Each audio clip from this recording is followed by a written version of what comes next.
Road সাইডে ধাবাগুলোতে দেখবেন চিকেনের কালারগুলো কত সুন্দর হয় এবং খেতেও ভালো হয়, আবার বেশি ওভার কুকও হয় না। তাই ঠিক কী পদ্ধতিতে করলে সেই একই টেস্ট বাড়িতেই করে নিতে পারবেন সেটাই আজকে আমি আপনাদের এই ভিডিওর মাধ্যমেই দেখাবো। তো আসসালামু আলাইকুম বন্ধুরা, কেমন আছেন সবাই? আপনাদের সকলকে স্বাগত। আর আজ আমাদের রেসিপি ধাবা স্টাইলের চিকেন।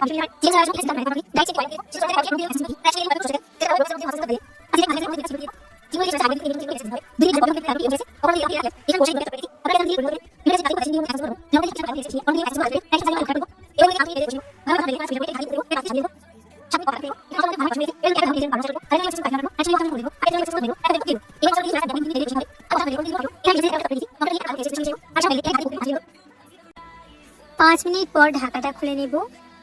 এখানে দেখুন মশলা থেকে কিন্তু সমস্ত তেল ছেড়ে দিয়েছে, কিন্তু চিকেন থেকে কিন্তু কোনো রকম পানি বের হয়নি। তাই সেই পানিটা যাতে বেরিয়ে যায় সেজন্য ওর মধ্যে দিয়ে দেব ছোট চামচে 3 চামচের মতো টক দই। দইটা দেওয়ার সময় চুলার আঁচটা কিন্তু অতি অবশ্যই একদম লোতে রাখবেন, তা না হলে কিন্তু দইটা কেটে যেতে পারে।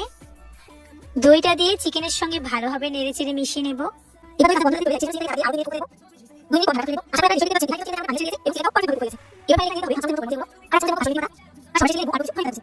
সবকিছু দিয়ে একবার ভালোভাবে নেড়েচেড়ে মিশিয়ে নিলেই আমাদের ধাবা স্টাইলের মশলা পারফেক্টলি রেডি।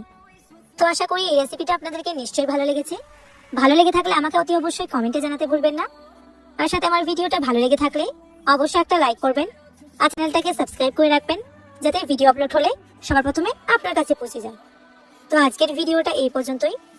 দেখা হবে নেক্সট কোনো রেসিপি নিয়ে ইনশাআল্লাহ। ততক্ষণ আপনারা ভালো থাকুন, সুস্থ থাকুন। আল্লাহ হাফেজ।